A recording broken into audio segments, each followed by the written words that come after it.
estamos tratando de cerrar este ciclo con la presentación tanto de el doctor Juan Roche Carce como de Adrián Escribano, que más allá de lo que Silvina mencionó de sus posiciones actuales, lo que hay que mencionar es que en ambos casos vienen trabajando bastante respecto a la internacionalización. El doctor Roche Carce con algunas experiencias de trabajo en Argentina, porque es español y es de la Universidad de Alicante, tal como lo decía Silvina, y el doctor Adrián Escribano con algunas experiencias, cuando digo algunas lo pongo justamente entre comillas, respecto a trabajar con otros países y asimismo también con el doctor Roche Carce. Y ahí solamente voy a poner en consideración y voy a mencionar y de paso felicitarlos por un último texto que acaban de publicar, Emotion and Society in Difficult Times, como fruto también de esa internacionalización en la Cambridge Scholar Publishing. Me parece que también da parte de esos frutos de la internacionalización. Sin más, voy a dar la palabra a quienes efectivamente corresponde hoy hablar, y que arrancamos con el doctor Juan Roche Carce y luego con el doctor Escribano para que podamos luego iniciar el momento del intercambio. Le doy la palabra al doctor Juan Roche Carce. Muy bien, pues muy buenas tardes desde España y buenas tardes Argentina, buenas tardes Colombia. Bueno, muchas gracias antes de nada a la profesora Angélica de Sena como coordinadora de este evento por haberme invitado generosamente. Muchas gracias a Silvina desde la Dirección General de Internacionalización, ¿no? Y un saludo muy cordial al amigo y colega Adrián Escribano, y creo que también está por ahí Pedro Lisdero, otro colega y amigo. Bueno, si ustedes me lo permiten, yo lo que voy a hablar es de mi experiencia personal de internacionalización, que no solo se centra, lógicamente, en Argentina, pero que ha tenido en Argentina el inicio de mi carrera internacional, podríamos decirlo así. Además, ha sido muy intensa, muy profunda y con lazos afectivos muy fuertes. Aunque junto a Argentina, pues también he colaborado y tengo redes internacionales junto con el profesor Adrián Escribano en la red Redis, la internacional red Redis, y en otras redes internacionales de las que formo parte, y en países muy diversos, como por ejemplo en Europa, Italia, Francia, Gran Bretaña, en Estados Unidos, en Turquía y en otros países del mundo. Pero hoy les voy a contar una experiencia personal centrada en Argentina, dado que hace muchos años, concretamente como luego veremos en el 2006, iniciamos un convenio de colaboración entre la Universidad Nacional del Litoral, en Santa Fe, y la Universidad de Alicante, en España. Este convenio, como les voy a contar ahora mismo, ha dado muchos frutos en estos 15 años que lleva en desarrollo, ¿no? Lo que les voy a contar, el guión de lo que les voy a contar, lo he estructurado en 4 partes fundamentales: una dedicada a la historia de este convenio, otra al ideario, a la filosofía que está detrás, otra a las actividades que está desarrollando, y otra intentaremos hacer una conclusión que pueda servirles a ustedes como ejemplo no solo local o más o menos de 2 países, sino como ejemplo general de internacionalización. La historia es muy sencilla. Yo dirigía un curso de verano en la Universidad de Alicante, en España, y 2 profesores de la Universidad Nacional de Santander, Claudio Lizárraga y Leonor Milia, recientemente fallecidos los 2, a pesar de su juventud, especialmente la de Claudio Lizárraga, pues contactaron conmigo. Entonces me plantearon la posibilidad de hacer un convenio entre la Universidad de Alicante y la Universidad Nacional del Litoral. Me pareció muy bien, y esto fue en el 2006, y más o menos el convenio tardó un año y pico, y en el 2007 empezamos nuestras actividades. El convenio tardó un poquito porque siempre la burocracia siempre va más lenta que nuestros deseos, ¿no? Pero nuestros deseos impulsan la pasión por hacer y por construir, y esa pasión y ese impulso va eliminando todos los obstáculos, y al final pues tenemos un convenio, ¿no? En segundo lugar, quisiera hablarles de la filosofía, del ideario que está detrás de este convenio, porque a mí me parece muy importante, me parece fundamental que todo proyecto de internacionalización tenga un camino o desee tener un camino. Y ese camino debe expresarse mediante unas cuestiones que definen ese convenio, que definen el camino a recorrer.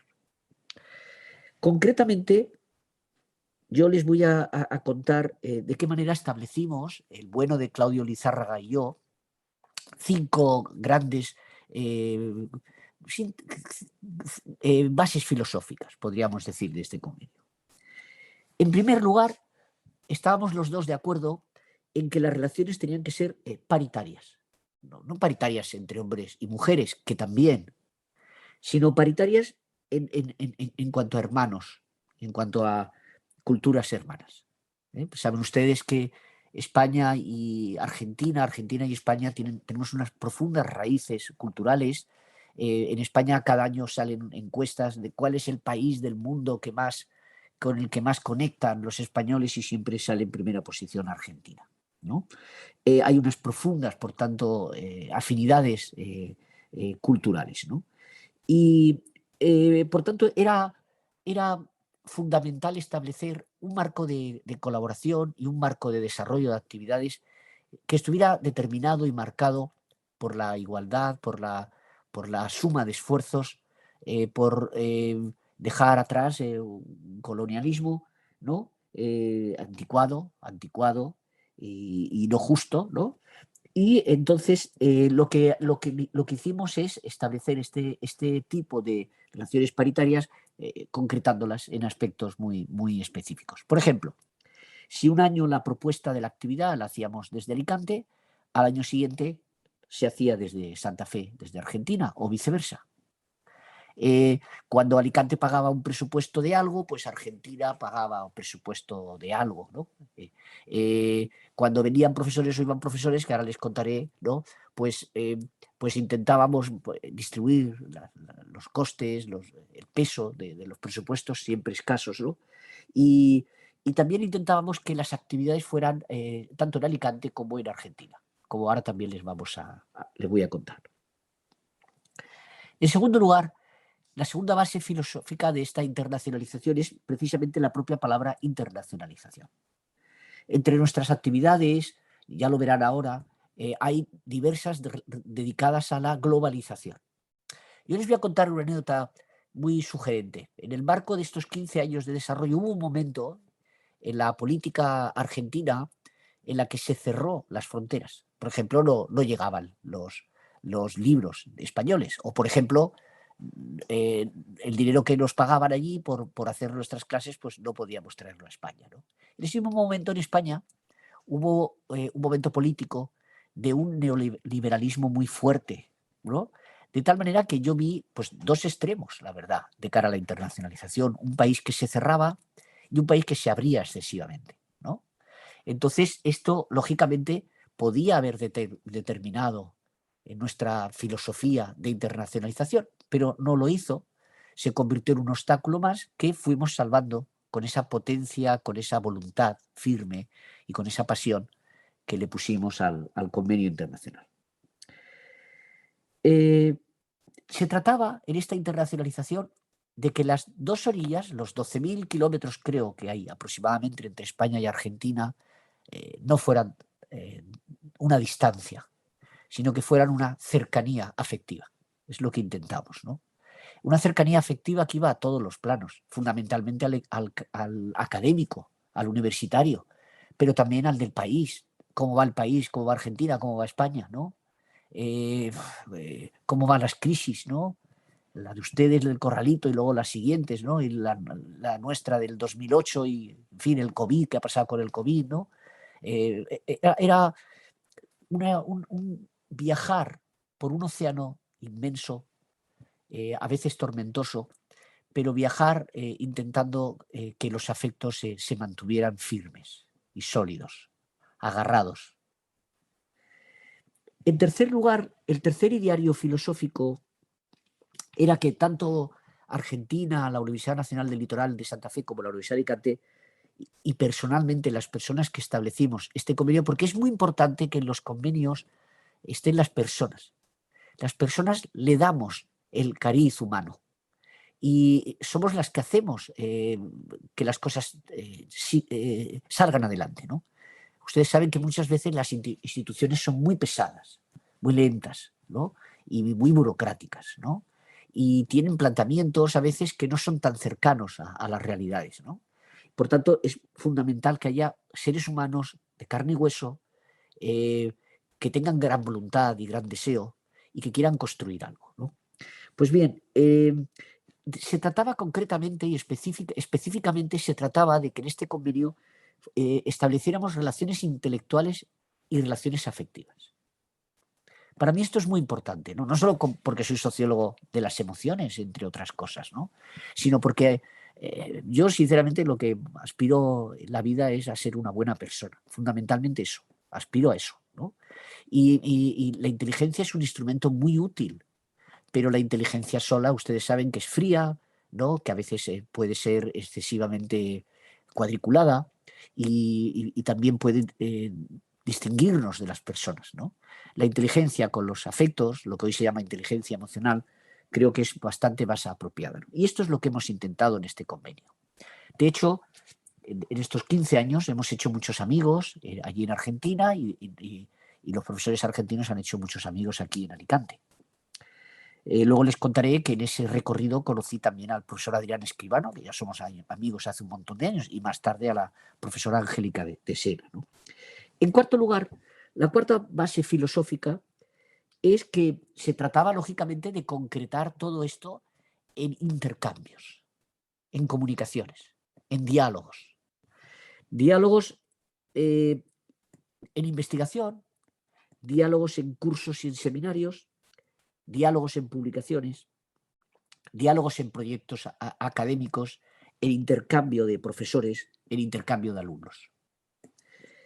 En quinto lugar y en último lugar, como base de nuestro ideario, y esto lo aprendí yo del profesor Claudio Lizárraga, él decía, nosotros tuvimos el corralito, ¿no? Que fue una experiencia durísima para los argentinos. Dijo, pues precisamente en esos momentos yo me compré una parcela para construirme una casa. Decía él, precisamente en los momentos de crisis, y Argentina, que es un país que está acostumbrado a las crisis sucesivas, hay que trabajar más y hay que superar esa crisis. La crisis es un concepto muy antiguo, viene de la palabra viene de la antigua Grecia. La palabra griega, kritein, significaba una crisis que era una oportunidad de solventar esa crisis, de cambiar la situación y de mejorarla. Y esto yo lo aprendí del profesor Claudio Lizárraga.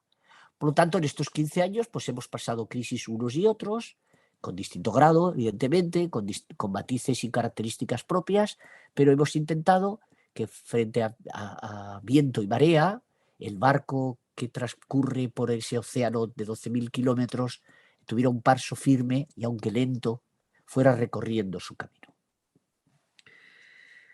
En cuanto a las actividades, han sido numerosas en estos 15 años, ¿no? Y les voy a contar un poco sintéticamente, no en detalle, todo lo que hemos intentado hacer. Bueno, en primer lugar, hemos hecho en Alicante 13 seminarios hispano-argentinos. Y a los pocos años yo propuse a la Universidad del Litoral que allí se hiciera, en paralelo al nuestro, en fechas distintas, un seminario argentino-hispano. Un año nosotros escogíamos el tema en Alicante o seleccionábamos el tema, ya sé que esta palabra no es muy apropiada para ustedes, ¿no? Perdonen, pero seleccionábamos nosotros el tema y allí se seleccionaba otro año, o a veces 2 años en Santa Fe y luego nosotros otros 2 años, ¿no? En uno de estos seminarios conocí al profesor Adrián Escribano y desde entonces él me oyó, yo le oí y desde entonces hemos tenido una carrera juntos de colaborar con muchas cosas y creo yo que con una profundísima amistad.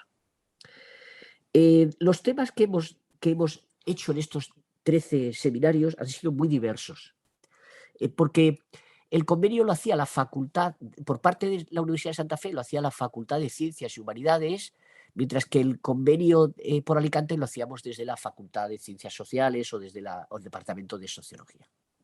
Pero aún así hemos abierto nuestros temas, hemos hecho un convenio, un seminario transdisciplinar para que fuera y abarcara distintas áreas de conocimiento interrelacionadas, ¿no?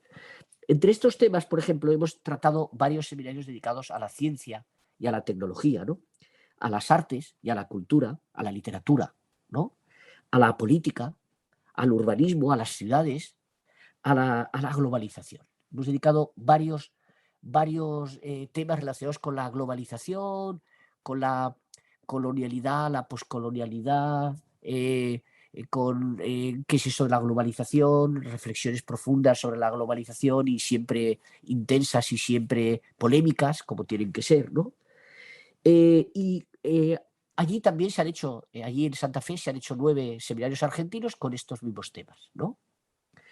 El tercer seminario hispano-argentino y el noveno argentino-hispano han sido muy emotivos porque falleció Claudio Lizárraga con apenas 50 años y entonces dedicamos un seminario dedicado al tema de la creatividad y en homenaje al profesor Claudio Lizárraga.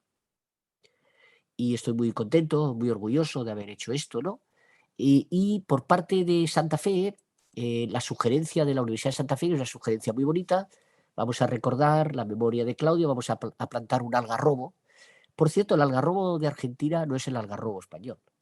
Nosotros llevamos ahí el nombre y ustedes allí han seguido teniendo una especie arbórea maravillosa, ¿no? Son 2 árboles distintos, pero los 2 tienen el mismo nombre, ¿no? Una metáfora también de nuestro convenio, ¿no? Y además pusimos una placa en el suelo en homenaje a Claudio Lizárraga al lado de ese árbol que va a crecer, va a crecer, va a crecer, y con él la memoria de este profesor, y, en la que aparecía la Universidad de Alicante y la Universidad Nacional del Litoral. Y me van a permitir ustedes que hable un poquito del profesor Claudio Lizárraga, porque el profesor Claudio Lizárraga era una persona, era un argentino, profundamente argentino, ¿no? Y él tenía grandes convicciones relacionadas con la educación. Él consideraba en el valor de la educación como un valor importantísimo. Bueno, él a veces me hablaba con algunos de los representantes educativos más importantes de ustedes, alguno polémico, como Sarmiento, ¿no? Y él me hablaba de esa época maravillosa de Argentina, de principios del siglo XX, donde se estableció un sistema universitario maravilloso del que ustedes todavía están sacando réditos, ¿no? Y era una persona, en segundo lugar, que era muy consciente de que era necesario que Argentina volviera a retomar siempre el pulso internacional que siempre había tenido. Ese afán de ser argentino y al mismo tiempo de estar abierto al mundo, ¿no? Y él, su mirada era una mirada amplia, era una mirada generosa sobre el mundo y era una mirada universal sobre la educación.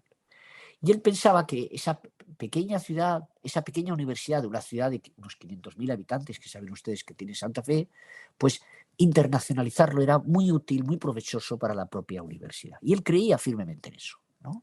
Y nos ha contagiado a Alicante de esa creencia. Alicante es una ciudad pequeña, 350.000 habitantes, es la capital de una provincia de 1.300.000 habitantes, muy activa económicamente, con industrias tradicionales como el turrón, ustedes saben, ¿no? El juguete, etcétera, etcétera, pero industrias contemporáneas muy potentes, por ejemplo, la industria aeroespacial, una de las más importantes de Europa, o la industria de las nuevas tecnologías de la inteligencia artificial, ¿no?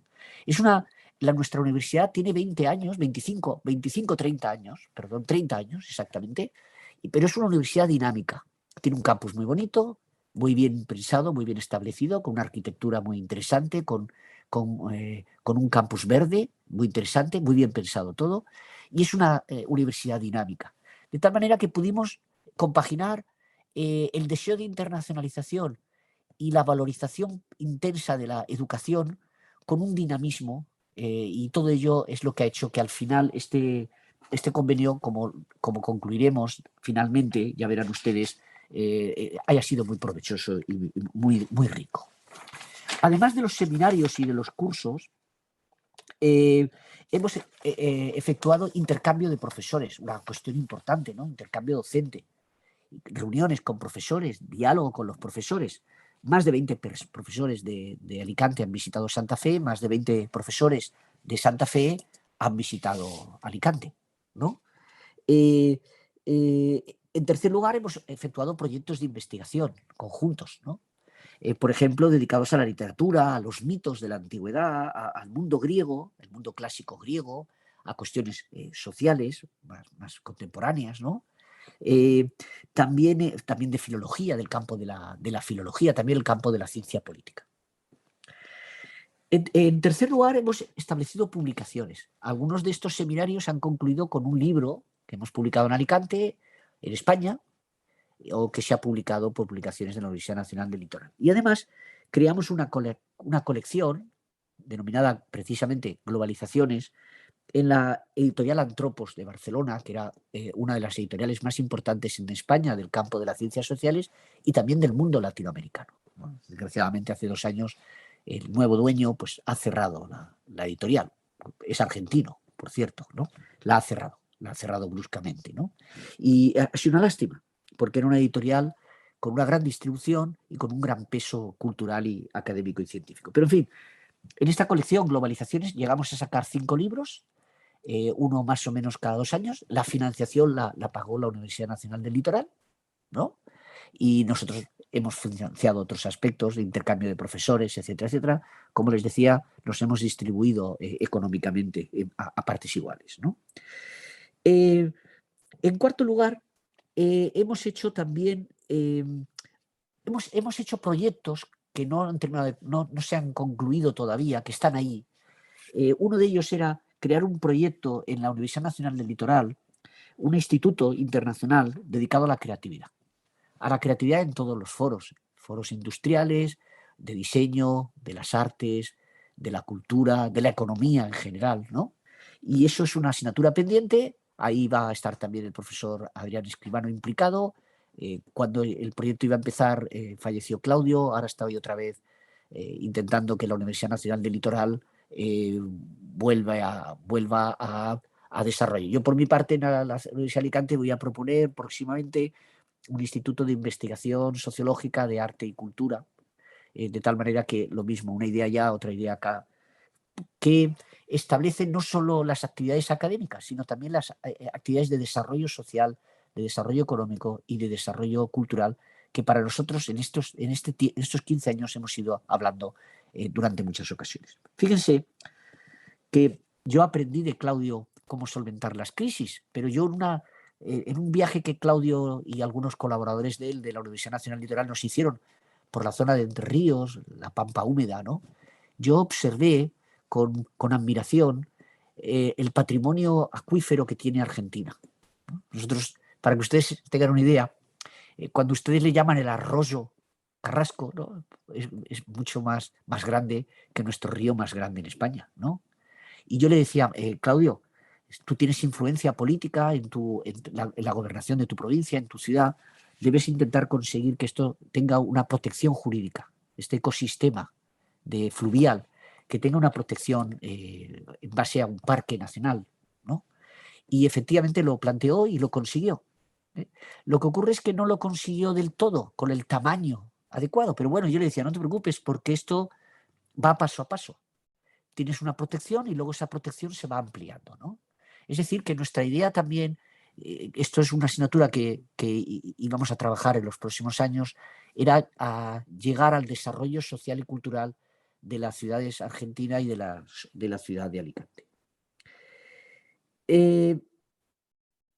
Finalmente, como última actividad, hemos tenido el COVID, todos hemos estado parados por el COVID, ¿no? Nos hemos parado, el tercer seminario se paró, estuvo el seminario argentino-hispano de allá se paró, pero después del COVID, 2 o 3 años después del COVID, este año pasado se ha hecho el 9 seminario argentino-hispano, y entonces ahora estamos caminando ya para hacer el 14 seminario hispano-argentino en Alicante y el 10º seminario argentino-hispano en Argentina. El otro día, hablando con la decana, la que ha sustituido a Claudio Lizárraga, Laura Tarrabella, pues le decía que tienes que pensar, Laura, que así lo pensaba Claudio también, que se trata de que lleguemos a 15 seminarios, a 20 seminarios, que 30 profesores, que hayamos hecho no sé cuántos proyectos de investigación, que hayamos hecho no sé cuántas publicaciones, que hayan venido alumnos, profesores, que hayamos creado proyectos de desarrollo económico, social, cultural. que hagamos todo lo que podamos para el desarrollo de nuestras respectivas sociedades. Para terminar este apretado resumen de urgencia, si ustedes me lo permiten, quisiera terminar con tres ideas, por si les pueden ser útiles a ustedes. La primera, nosotros hemos intentado dar frutos. Yo creo que eso es muy importante en todo proceso de producción y de creación. Dar frutos. No solo hablar, hechos. No solo palabras, hechos. En segundo lugar, hemos intentado establecer un proyecto internacional basado en un tiempo largo, de corto, con estrategias de corto, de medio y de largo plazo. Y aunque a veces con acciones modestas, esas acciones modestas en el decurso del tiempo se van acumulando y llevan a que finalmente, dentro de unos años, si seguimos con ímpetu, con voluntad firme, tendremos un proyecto rico, diverso. Y un proyecto en el que honre la memoria de Claudio Lizárraga, un gran creador, un gran investigador, un gran profesor, un gran argentino y un gran amante de la internacionalización. Y finalmente, si ustedes me lo permiten, yo de lo que más orgulloso me puedo sentir de este proyecto de internacionalización es que los proyectos de internacionalización hermanan, están basados en el diálogo, están basados en la construcción conjunta, están basados en la solución de los posibles conflictos que haya, están basados en la paz, un lema que al profesor Adrián Escribano le encanta. Están basados en la paz, están basados en la amistad profunda. Yo lo que más me siento orgulloso de este convenio, y tengo otros, ¿no?, es de la amistad profunda que hemos establecido con profesores argentinos y los profesores argentinos con profesores de Alicante. Bueno, pues esto es lo que yo quería decirles, espero que les haya sido útil y después estoy a disposición para todas las preguntas que ustedes consideren oportunas. Muchísimas gracias. Gracias, Juan. Muchas gracias, Juan. Muchas gracias, Roche Cárcel. Muchas gracias, profesor, por compartir esta experiencia y también algunos afectos. Le voy a dar la palabra al profesor doctor Adrián Escribano para que él pueda continuar, mientras nosotros seguimos anotando algunos comentarios para luego compartirlos al final de ambas exposiciones. Le doy la palabra, profesor. Bueno, gracias, Angélica. Primero que, ante todo, agradecerle a la universidad por esta invitación, a la Dirección de Cooperación, a Silvina y especialmente también a Angélica de Sena por esta invitación, esta oportunidad de charlar, de dialogar sobre esta temática que a todos nos interesa. También a nuestro amigo Froche, como le decimos los cercanos. Bueno, para mí es un placer hablar de estas cosas porque es parte de las cosas que hemos hecho cotidianamente desde hace muchos años. Bueno, yo creo que como la demanda fue hecha por el lado de la experiencia, ¿no? Bueno, yo he dicho muchas cosas que concuerdo en casi todo. Voy a elegir una de esas, desarrollo de una de esas experiencias y que tiene varias puntas y de ahí voy a sacar algunas conclusiones. La primera cosa que le quería contar es que desde hace muchos años yo me dedico a la sociología de los cuerpos y las emociones. Y la sociología de los cuerpos y las emociones ha tenido un desarrollo, una institucionalidad académica que es una primera pista, digamos, para discutir sobre la internacionalización, que son las articulaciones de procesos diferenciales de institucionalidad académica.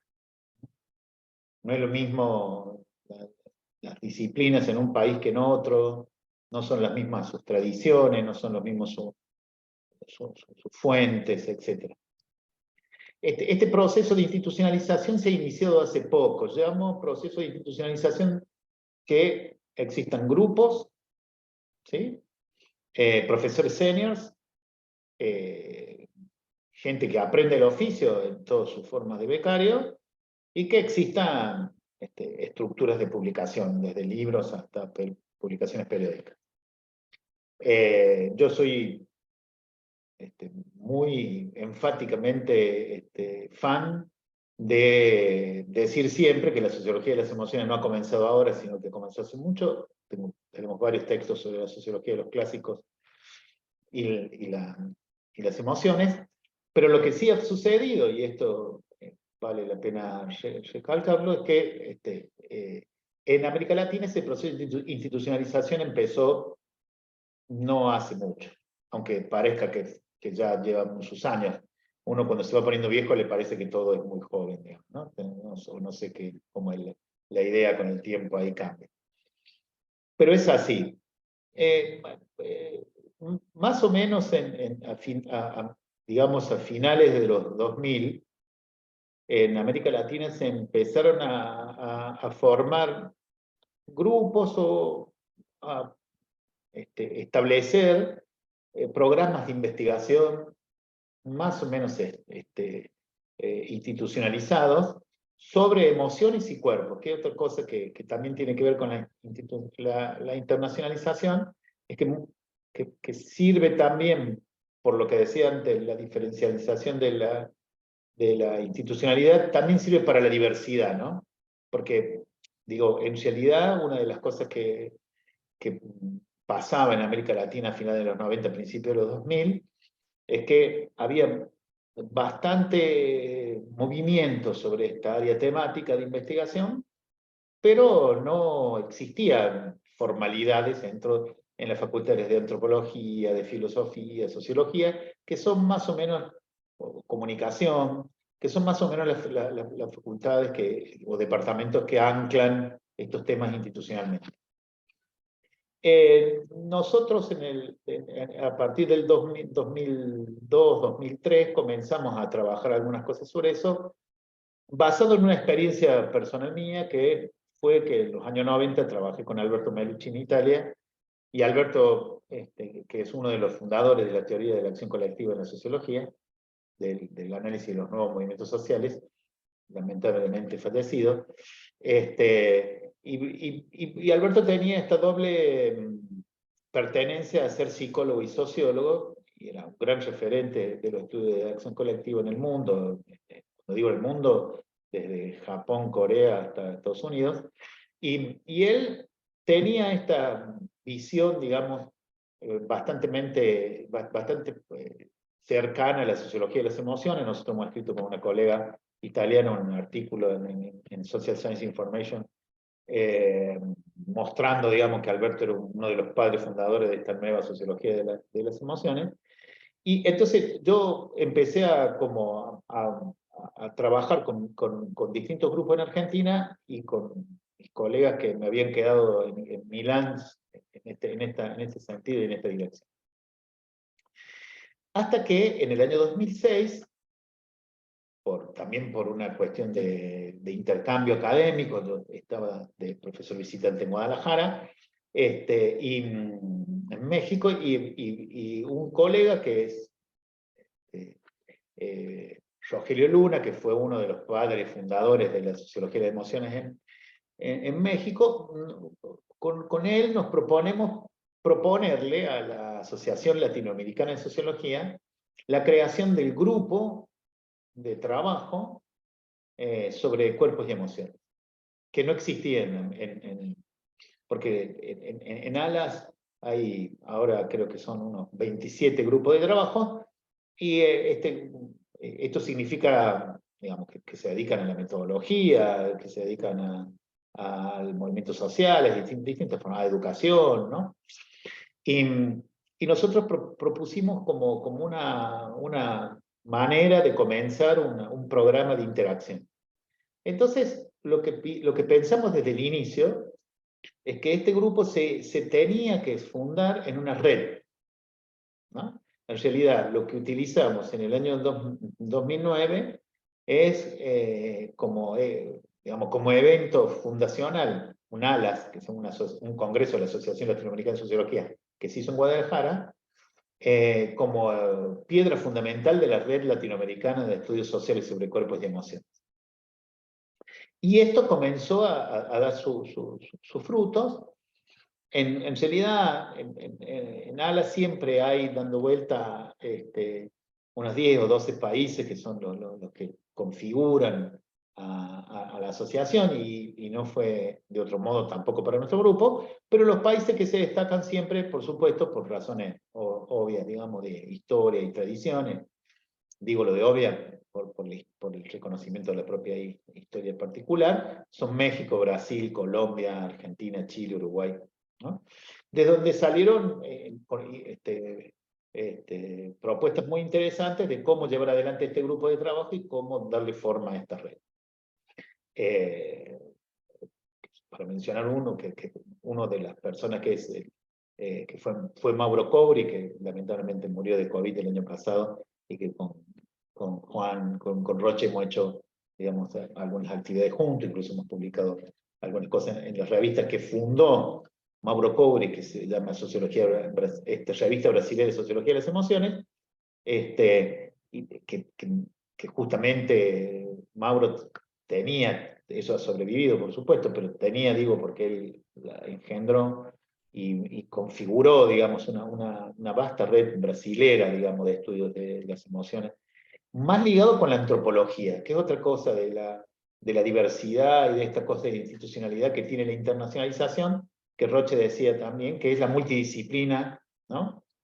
Porque, digamos, por eso nosotros en este proceso de internacionalización de fundamentalidad, digamos, de darle fundamentos internacionales a la red, por eso se llamaba una red latinoamericana, usamos la noción de estudios sociales sobre, que va a ser el nombre que va a configurar la revista que nosotros dirigimos, que es la Revista Latinoamericana de Estudios Sociales sobre Cuerpos y Emociones, que está anclada en la ciudad de Córdoba, donde estoy yo ahora, y en este lugar donde estoy ahora, que es el Instituto del CONICET, el CIEX, que es el Centro de Investigación de Estudios Sociales, que está anclada acá a la revista y que hoy está indexada en Thomson, ¿no? Y que tiene digamos que es como una referencia internacional para la publicación de las temáticas nuestras.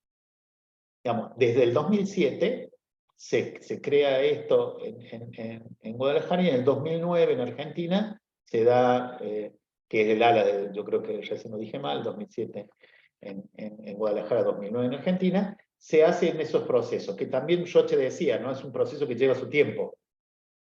Nosotros, desde que comenzamos hasta ahora, bueno, por eso saquen la cuenta del 2006 hasta ahora,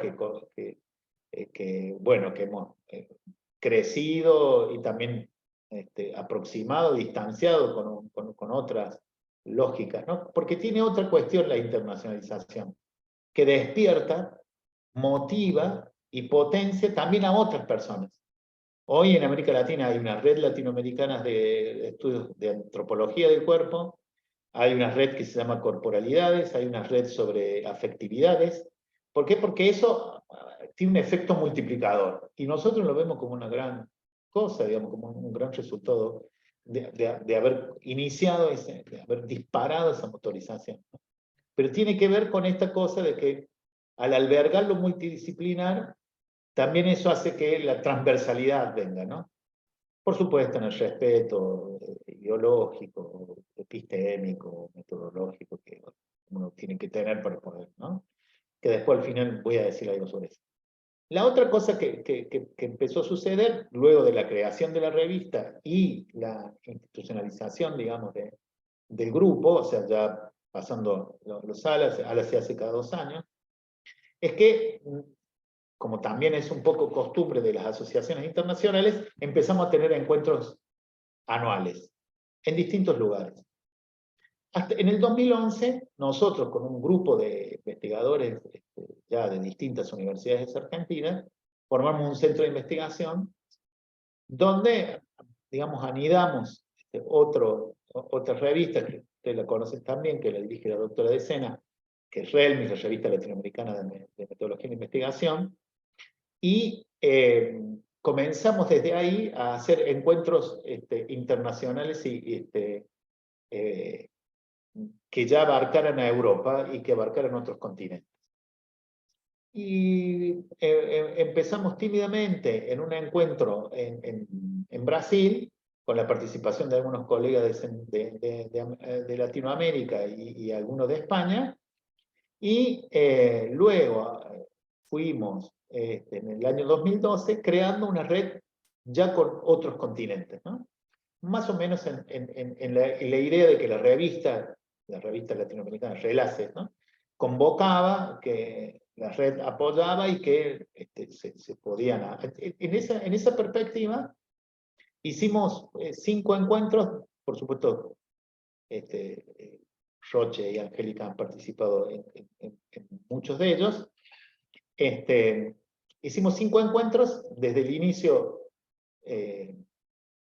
digamos, lo que nosotros nos habíamos puesto como objetivo era internacionalizar aún más lo que ya teníamos en América Latina, y logramos ir estableciendo una red de estudios sobre sensibilidades, que era de sociología de las sensibilidades, que era un punto donde nos aglutinábamos varios. Por eso, acá hay otra cuestión para la internacionalización. Ustedes, si van a nuestra página, al blog nuestro de la Red Internacional de Sociología de las Sensibilidades, van a encontrar que está en 4 idiomas, ¿no? Inglés, francés, español y portugués. ¿Por qué? Porque ahí agregamos un elemento que en la América Latina se nos hace muy fácil, con el portuñol, olvidándonos que hay América Latina que habla en inglés y en francés, ¿no? Por supuesto, ¿no? Pero uno siempre cree que América Latina es española, pero no es así. Y lo que se nos presentaba como una cuestión importante, que éramos hablantes de distintas lenguas. Entonces introdujimos una condición para las presentaciones, ¿no? En estos encuentros. Que uno podía hablar en la lengua materna, pero tenía que tener un PowerPoint en inglés como lengua que nos aglutinaba, ¿no? Que podíamos leer todos. Y esto facilitaba mucho el intercambio. La otra cosa que fuimos como dándole como color, una particularidad, digamos, una tonalidad particular al Redis, es que hubiera poco tiempo para exponer, pero más tiempo para discutir, para hablar, para intercambiar. Y la tercera cosa es que fuimos tratando de hacer una cadena, digamos, ¿no? Esto que es la metodología se llama una bola de nieve, ¿no? La metodología cualitativa. Fuimos una cadena de invitaciones, ¿no? Que eso hace mucho, digamos, a la configuración de una red, que básicamente la red es una de las expresiones más genuinas, por decirlo de alguna manera, de un proceso de internacionalización, que después ahora voy a ver el tiempo que me queda, pero voy a decir alguna cosa sobre eso. Pero esto hace que esta lógica esté basada, digamos, entonces en esta especie de crear cadenas, ¿no? De crear relaciones de intercambio, ¿no? Y en ese proceso, entre el 2012 y los años actuales, creamos a la red y le dimos una organización donde Roche es vicepresidente de la red, y donde participan gente desde China hasta Estados Unidos, ¿no? Nosotros tuvimos la oportunidad de configurar un pequeño grupo de intercambio y interesado en la sociología en Shanghái y en Nanjing, y eso hizo posible, digamos, una apertura, ¿no? a una visión distinta que la China, que nos posibilita tener ¿no? el contacto con el profesor Bochín, que es digamos, uno de los sociólogos, o el sociólogo más importante de las emociones de China, en Nanjing, y hacer distintas cosas, ¿no? Participar en publicaciones, etc. Y en ese sentido me parece que ahí hay una cuestión que también, una vez que las personas notan que se dan 2 o 3 características básicas, se van sumando a la red, ¿no? Después hablamos después diré 2 o 3 cosas sobre la financiación, que todos se imaginarán, es parte institucional, parte, o sea, de las universidades, parte estatal, en el caso nuestro del CONICET u otros lados, pero mucho, ¿no? Lo enfatizo, de lo personal, ¿no? ponerle el hombro, digamos, hacer gestión, y etc. Pero decía, ahí se dan tres cosas que a mí me gustaría decir antes de las conclusiones, que es, la gente se va sumando a este proceso, como se sumó después gente de distintos países de Europa, digamos, hoy en día tenemos de Francia, de España, de Italia, de Alemania, ¿no? De Turquía, de Israel, de Rusia. Bueno, en realidad la comunicación con Rusia se ha interrumpido, digamos, por razones obvias, en los últimos, desde que estalló la invasión, pero digo, en el punto, digamos, yo quería hacer hincapié en tres cosas. Primero, en algo que yo también lo podría decir, es un tópico para todas las ciencias sociales en general y una cuestión, digamos, de una epistemología política de las ciencias sociales. Son redes creadas en la escucha. Yo no pienso igual que Roche, es más decir que pienso algunas cosas bastante distintas. Pero digo, pensamos igual y distinto, bueno, pero por la escucha, ¿no? Ahí hay dos o tres cosas que me parece interesante del proceso de internacionalización, es que es una apertura a escuchar lo que el otro tiene para decir. Y ahí se configura el trabajo claro de la ciencia, ¿no? La ciencia es una tarea colectiva, no es una tarea individual. Hay que romper el esquema de el viejo loco encerrado en un gabinete que dice eureka y paf, ¿no? Inventa algo. La lógica y la creatividad de la invención es colectiva. Y la forma de encontrar eso es crear grupos y grupos internacionales. Y esos grupos internacionales son las redes, ¿no? Por lo tanto, la primera cosa es la escucha. La segunda cosa es aprovechar el silencio, ¿no? Nosotros, cuando estamos en redes y hay gente de muchos idiomas y muchas perspectivas, tenemos que hacer muchas veces silencio y aprovechar la escucha, ¿no? Porque a mí me parece que son esas voces las que se van inscribiendo en este acto de poner punto y coma, a una cosa que yo siempre hago la broma de que a los sociólogos, digamos, a los cientistas sociales nos han enseñado a hablar, pero poco a escuchar y a hacer silencio, ¿no? Entonces me parece que las cosas comienzan a andar mejor cuando uno pone el punto y coma, ¿no? Porque el otro puede decir algo, porque el silencio es el comienzo del diálogo. Para poder hablar no se puede encimar, ¿no? Para poder pensar juntos no se puede pensar a la misma vez todo y uno, ¿no? El todo es una relación de escucha y silencio, ¿no? Y finalmente me parece que esta cosa que la gente se va llegando es porque hay algo muy interesante, que hay una actitud destituyente respecto a las autoridades académicas, ¿no? Esta cosa del vedetismo académico, yo creo que una de las cosas que hay que hacer primero para poder tener una experiencia de 20 o 15 años o más en relaciones institucionales y relaciones de redes con el mundo, es saber escuchar el punto, digamos, de no tener, digamos, esta cosa de quién es el mejor, ¿no? Esto que estoy diciendo es una cosa media pava, porque nosotros vivimos, digamos, en un ambiente medio competitivo, y tal vez los creadores o algunas personas que crean que digamos, la internacionalización es para mejorar la competencia, en realidad la competencia es algo que digamos que obtura la posibilidad de que salga algo mejor, ¿no? Esto lo estoy diciendo como resultado de nuestras propias interacciones. Y estas formas de interacciones se basan en la idea de la equivalencia, ¿no? Entonces, eso es muy importante. Juan Roche usaba la expresión paritaria, que significa eso, la equivalencia, la lógica de digamos, de que no hay competencia política, ni epistémica, ni metodológica, ¿no? Bueno, nosotros, paralelamente con esto, ocupamos un lugar en la Asociación Internacional de Sociología, en la ISA, National Sociological Association, porque hay otra cosa también, que nosotros creemos que nuestros proyectos de internacionalización son los únicos, y en realidad hay muchos proyectos de internacionalización parecidos a los nuestros, ¿no? En la Asociación Internacional de Sociología en este momento hay 3 grupos de trabajo, 3 Research Committee, dedicados más o menos a la misma área temática. Hay uno sobre cuerpo, otro sobre sensaciones y otro sobre emociones.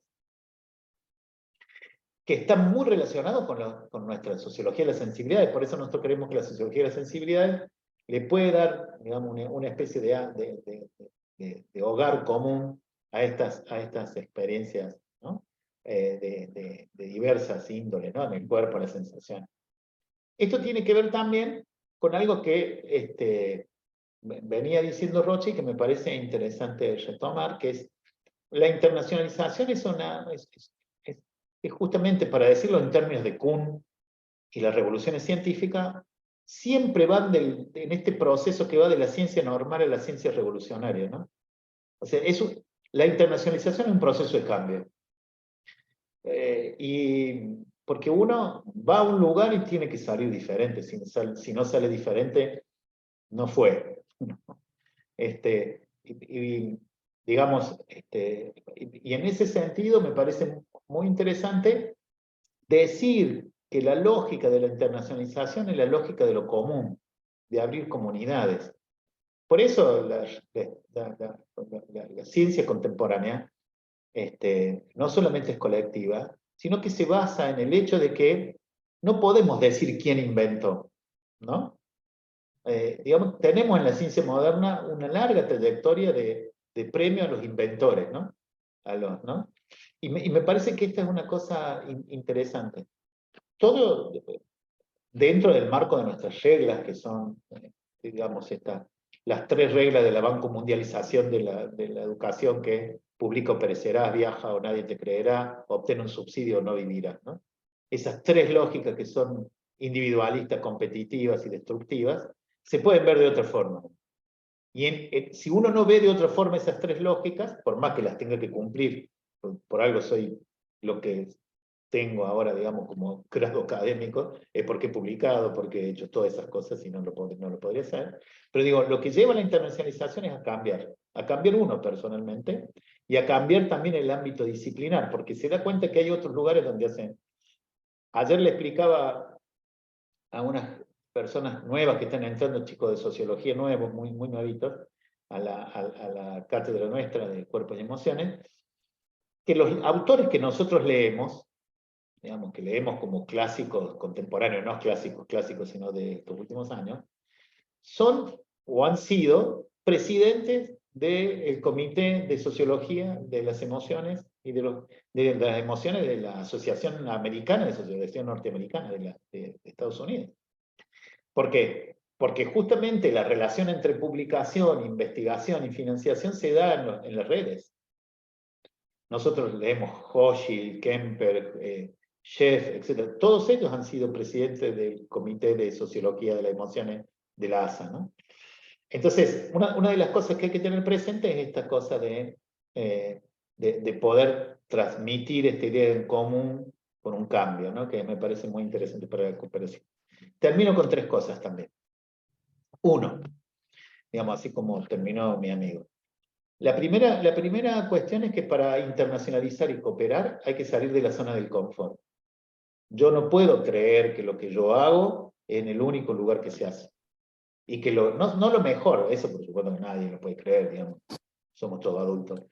Pero la cosa importante es esta, ¿no?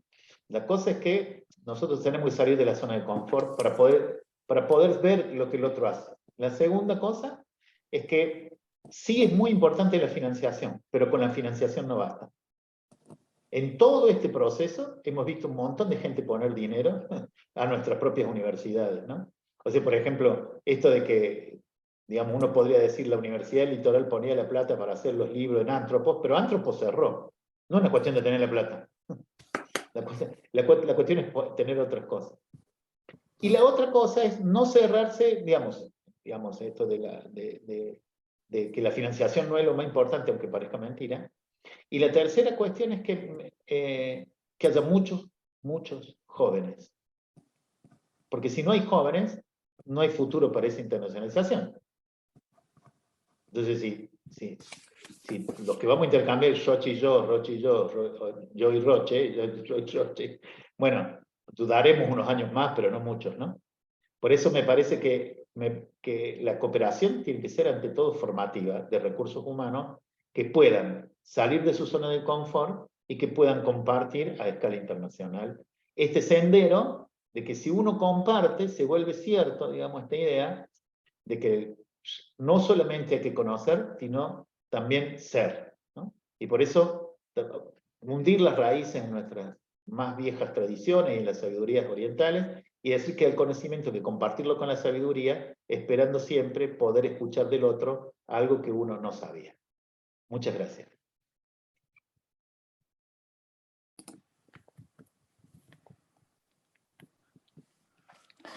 Muchas gracias, Adrián. Muchas gracias a ambos. Y ahora vamos a abrir un espacio de intercambio. Vamos a recoger primero todas las preguntas para que luego ustedes puedan responder. Estoy leyendo aquí algunos comentarios respecto a agradecimientos y felicitaciones por las exposiciones, ¿sí?